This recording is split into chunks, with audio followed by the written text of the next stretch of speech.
Welcome to Martinis with Nick. Today I'm cooking a vegetable risotto with plenty of mushrooms for my very special guest, playwright extraordinaire, Jackie Goldfinger.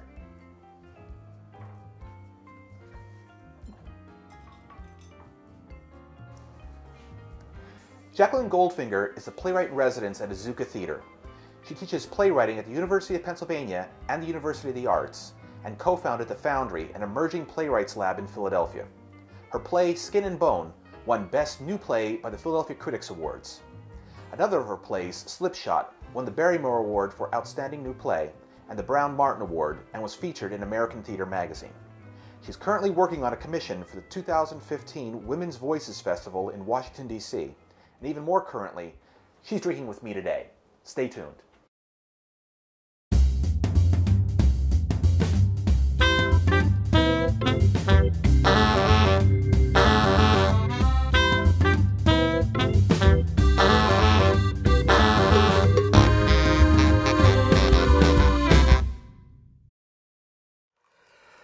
Thank you, Jackie, very much for coming out here and joining me and stuffing your risotto hole full of risotto. Well, you said risotto, and I was like, I didn't hear anything else. Of course. So all I heard was risotto, and I'm like, I'm there.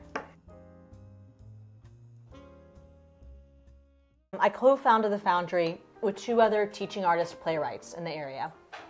Michael Hollinger, who works at Villanova, and Quinn Eli, who works at Philadelphia Community College. I work, as you know, at UArts and Penn. And what we were finding is that a lot of our more promising student playwrights were having to leave Philadelphia in order to find development and growth opportunities after college. So we decided that we would create this organization, which takes in 6 new playwrights a year and gives them a full 3 years of developmental support. And developmental support means everything from twice monthly workshops to read their works, to access to collaborators like actors and directors to see their work on their feet, to master class with artists that we bring in. We have a 3-day summer retreat where we go into the middle of a cabin and a cabin in the middle of the woods, and we all like talk about playwriting and cook for each other. So I didn't cook risotto, but I cooked a lot of brownies. You know that sounds a little like a horror film though. Right, getting all these young playwrights in a cabin in the middle of the woods. Yeah, what's going to happen to playwrights? No one cares enough about us to kill us. That's what I'm saying. We're fine. Okay. We're playwrights. Well, yeah, but at the same time, no one's going to miss you. So if it's actually like a slasher pick, we may actually be in real trouble.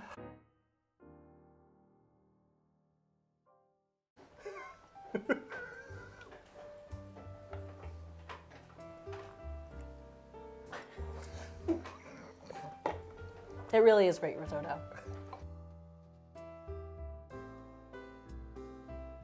Have you considered, instead of having the playwrights develop their own voices, have them develop the voices of others? There are plenty of MFA programs that do that. I'm just saying. So we don't have to. They might be fundamentally awful, though. Have you thought about that? They might be so bad that you're like, you know what? Just cut it loose right now. Just mammoth it. Just mammoth it. Just come up, yeah. We commit to developing a smaller number of writers, but they do not pay for any of our services. Gotcha. Everything is in-kind donations and volunteers. And then a side benefit of that too is that if you had too many playwrights at once, they might rise up against you. It is. In like a Terminator style Rise of the Machines. Yes, actually Terminator was exactly what I was thinking of. I was like, no Terminator playwrights. That's right. Yeah, totally. Okay, we're on the same page, I think, with that. I think you're just lulling these people out to that cabin in the woods so that you can like some kind of playwright cannibalism, soup kitchen weirdness going on. Oh my God, that cabin is the best 3 days sleep I get, because this is what I do. You guys do your thing. You eat the playwrights. I totally eat the playwrights. No, and then I take the room in the back and then I sleep because I have toddlers. So I sleep for 3 days and it's the best 3 days of my life. I love how you felt the need to put no in there. No. Like with really, you, with you I'm never sure. I'm never sure. I like to be careful. It was a murder mystery, but it was a noir, but set in the contemporary South. And that the linchpin was something to do with knockoff handbags. What was the title? I don't even remember the title of it. It was just bad. I think we should come up with a title before the end of this lunch. Excellent. think my worst one was I had written a play that involved vampires and the physical personification of death. It was like back Was it vampires versus the Grim Reaper, or like? No, it was the Grim Reaper was pissed off at the vampire. It was one vampire. It was only one vampire. If you could talk to your 20-year-old self for 15 seconds, what would you tell her? I'd say be fearless. Don't be afraid. That's awful advice. No, it's great. And don't think that because... I would say, for the love of God, and because be careful with the piano about to fall on your head. That's what I would probably say to her. That was probably more useful. But no, I would say, but there are certain people who are going to tell you there's only one way to write a play. There's not. Be fearless. There's like 3. And write the story that you want to write. That's totally what I would tell myself. That's horrible advice. You should totally write the story that's going to like make money. You know, that's why I was doing vampire plays. Right. I was under that clearly worked out for you, Nick. I really appreciate you working the word zeitgeist. You're welcome. I feel like it's really raised the class level of this interview. Yeah. I'm hoping before the end we can also work in quixotic. Oh, I love it. Let's do it. So you do quixotic. But we should talk about your plays using that word. We're gonna do. I don't think you have to. I think that pretty much that one word just describes. Nick Wardigo, quixotic playwright. That pretty much describes my entire writing career. I know, it's perfect. It's perfect. And then you can talk to your therapist about the subconscious reason you chose the word in this interview. I hate therapy.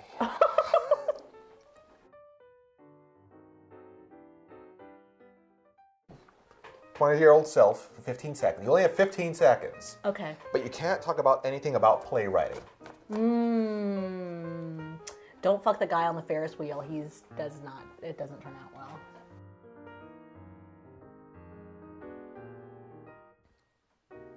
Was it like a 2-person seat? Yes, it was a 2-person seat. And we were stuck up high.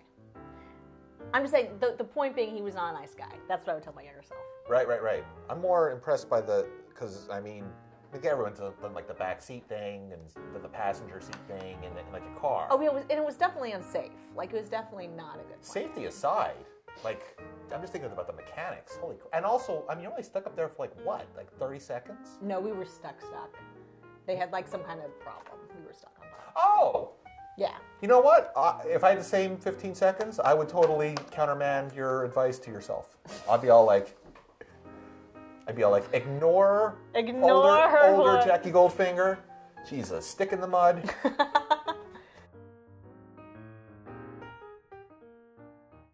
His last name is Goldfinger. Clearly, I'm going to change it. His last name is way cooler. What was your maiden name? Pardue, which is nice. Jackie Pardue. But it doesn't have the ring of like Goldfinger. It's kind of like I'm thinking like a romance novel. I could totally work for Harlequin. I would be awesome yeah. at like supermarket softbacks. But like you could use Jackie Pardue then for like as like your was it nom de plume? Yes. On that, yes. And then the plays would be Jackie Goldfinger. I do appreciate how you keep trying to find me jobs that actually pay me more money. I do appreciate That's what I'm here for. See, this is what the Foundry is lacking. Because it seems like you're just feeding into their dreams of being poor and homeless. Whereas what I'm doing here is I'm trying to provide a service to you and my viewers, whom I also love, and who are also poor and homeless. I've seen Phantom of the Opera, and I know that story means nothing. Story is just, all we need are fireballs and boats gondolas going through candle lakes. Yeah, I mean, it's pure spectacle, right? It's pure spectacle. And scales. Andrew Lloyd Webber is all fucking scales. Look, do you want to make a living at this or don't you? Because I think we're breaking it down. I think we're really getting at the essence. It's scales and things crashing to the ground.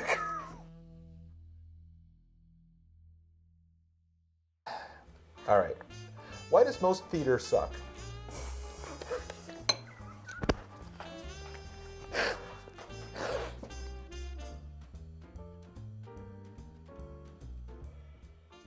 there's so many people trying so many new things and being inspired by the old and trying to reimagine it in their own way or trying to copy it in a way that's vital and contemporary, that there's going to be a certain percentage of crap. Just like, it's just how it's going to be. Just like when you're developing products, like, you know, Coke, what was it, that clear Coke that they came out with in the 80s? There's also New Coke. Coke. Anytime you're creating, there's a chance of failure. There's a chance it's not going to work. What we live for are those moments that transcend. I am not a great writer. I'm a decent writer, and maybe one day if I work hard enough, I can write a great play. But I'm creating something for our community. And I think that is incredibly important to keep in mind, because if you're just going into new work thinking, only looking for great art, whatever that is, however you define it, you're almost always going to be disappointed. Do you remember 7-Up Gold? Ooh, I don't, but that sounds nasty. It was ginger ale. When you said we're going to be drinking, I'm like, really, Nick? Really? Yeah, you're fine. I You're may a fine just fall drinker. apart. No, you're fine. You kidding? You're much better drinking than sober. You're barely tolerable. Well, sober? Yeah. No, I've heard that. So my husband keeps me drunk all the time.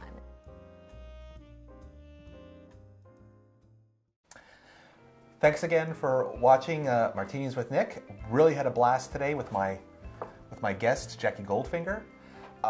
Make sure you stay tuned. Make sure you look out for her latest romance novel, which is the Knockoff Handbag Initiative by Jackie Purdue.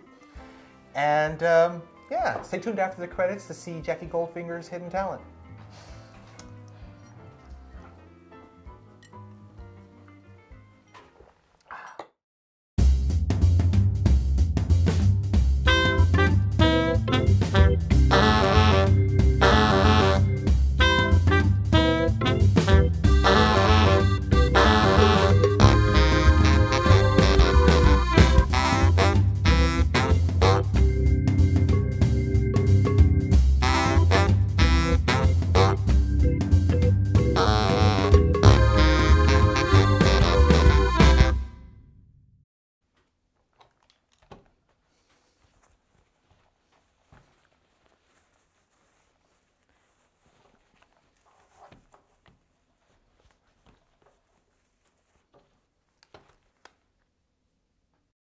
I'm trying not to spit risotto at you because it's really funny.